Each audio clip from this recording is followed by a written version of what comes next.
So, Kenneth, Yes, Chris. I'm sure you've heard the news. I might have. You might have, you just don't know what I'm referring to. Exactly. Here it is. Last Camcast, a little geek clip quick thing we want to call it. Yep. I was cautiously optimistic. Well, now I'm like really optimistic. I'm really optimistic because Nightwing got a new creative team. I heard about that. And I was like, It I hope he's happy about that creative team. it sounds good. Yep. It's Tom Taylor Yep. is good. I mean, yeah, every big long book he's been on, he's killed off Dick Grayson almost immediately. But A little worrying. Yep.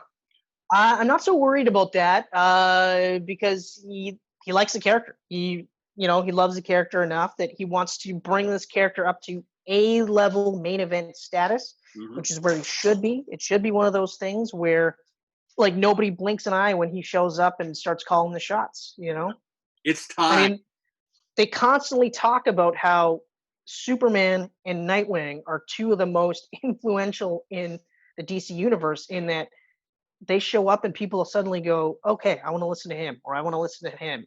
And there's that compassion and that they like them, even though like Superman is like the Boy Scout, they all love and respect him. Same thing with Dick Grayson.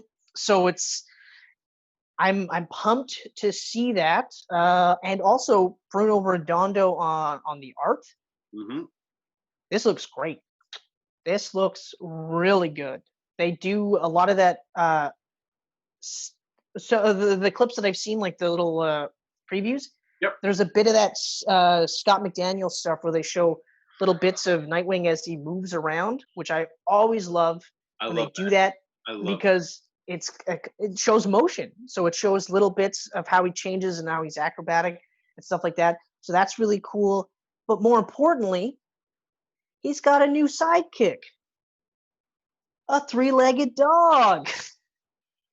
Really? I didn't hear that part.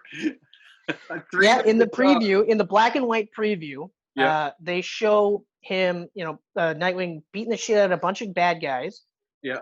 And then there's a small little, almost like a little pit bull, little puppy, 3 legs, and Dick takes off his glove, extends his hand, the dog bites him, and Dick's just like, cool. And they actually show him arm, grappling hook, swinging off with the dog. So he's got a new sidekick. That's cool. It's really cool. I'm anxious to see what name he gets or she. I think it's actually I think the dog is a she. So whatever the name they give her, I'm excited for that. Like I said, I'm excited because Tom Taylor's a good writer. He's a really good writer. I read Deceased, and it's actually really good. Deceased is good. It's crazy though. It's fucking dark. It's some dark shit. I actually read the first run. I haven't read the second one just because I'm like, I need a little bit here. That's pretty bleak stuff. That's pretty bleak. But it was great. It was really good. The characterization across the board is really good. Yep. So that's I'm looking forward to that. And the art looks really good. I'm really pumped about that. So much so that I might be okay if they keep his current New 50 or his Rebirth costume. I prefer that they change it, make it look more like the iconic single stripe, like the arrow type thing. But I'm okay with the bird motif because I'm also a sucker for the Young Justice costume. So, and this is kicking off right after Future State, right? That's right.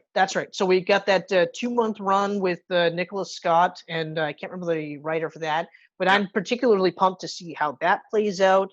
I'm pumped to see the Robin, Future State Robin. I'm intrigued to see how Damian is gonna play out because he's no longer Robin. He's even got like a whole new costume. And everything. Very cool. So, I mean, there's a lot of interesting stuff going on, even though I don't know where DC's going to be in the next 5 years. It's a tough call. They're trimming their titles back, but it almost looks like they're not really trimming it back that much. Because after Future State, it looks like everyone's kind of getting their own title. I mean, Joker's getting his own title. Yeah. I love Tinian, but I have zero interest in reading a Joker ongoing. I'll tell you that. I'm in the same boat. I don't really. There's only a handful of bad guys that I feel can sustain a long-term run in comic books. Yeah. Venom was one of them. Not so much the bad guy, but like that Lethal Protector, where he's like Spider-Man Punisher type of thing. Yeah. That's perfect. Like especially the movie, the way the movie portrayed him as a bad guy or a good guy that's gonna bite people's heads off and stuff like that. You're like, okay, that's fine. I can get behind that. Deathstroke is another one. Yeah, Deathstroke definitely can have his own one. Ultimately, Deathstroke's a mercenary, so so there's ways you can continue doing that without it all just being bad guy stuff, right?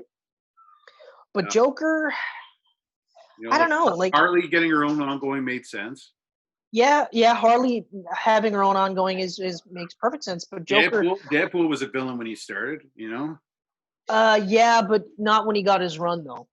No. By the time he got his run, he was more anti-hero. Because they tested. Yeah, they did the Venom thing where they did a couple little miniseries first. Yeah, but also by that point he was more anti-hero anyway, because he was only really bad. A bad guy that wasn't the Deadpool that we were aware of. Yeah. In his first couple appearances, he didn't have the specific voice box, and he wasn't like whacked out of his brain. Yeah. They tweaked him, but anyway. So overall, I'm excited. I'm hoping that this is a run, and like I said, I want him to be at the A list. I'd like to have more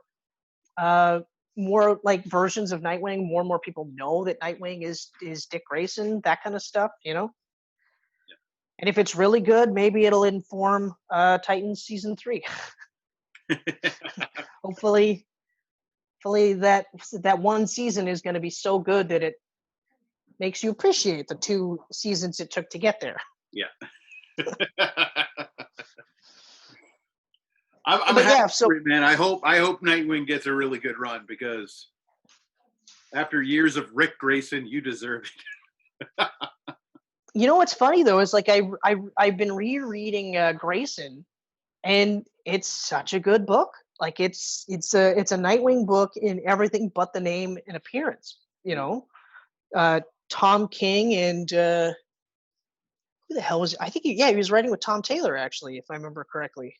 Yeah, because Tom King's stuff when he co-writes is pretty decent. It was King and Taylor co-writing Grayson, and it was really good. They understood the character. There was an actual like an ending to some of these arcs. It was interesting. Imagine that, eh? Yeah. It wasn't payoffs. Weird thing. 75 issues of nothing fucking, or no, 86. It was 86 or 85 issues of Batman. Issues of, yeah. Of stuff happening, but no real resolution. And he killed off Alfred. Yeah, he did do that. Beautiful. Yeah, it's bad enough he lost his fucking hand, but they had to kill him too. Ugh. So that's it for me, guys. That's it? That's it. That was a solid comic rant. Where can we be seen, Kenneth? Where can we be seen? Well, we can be seen right here on YouTube, Chris. Oh my God, that's amazing. Where else? If our audience is listening to us, then they're probably listening to us on SoundCloud, Apple Podcasts, or Google Podcasts. Oh, okay. But outside of this episode, if you want to keep following this deadly duo, we're on Facebook, Twitter, Instagram, at Geek Pants Media on all 3, and geekpantsmedia.com, our sweet, sweet website. It's a beauty. That is incredible. I think I knew all that, though. It's weird that I asked you those questions. I'm hoping that by this many episodes, you know where we can be found, Chris. Yeah, you would hope that I would know this stuff. Anyway, till next time, Geek Pantsers. Thank you so much. See you later.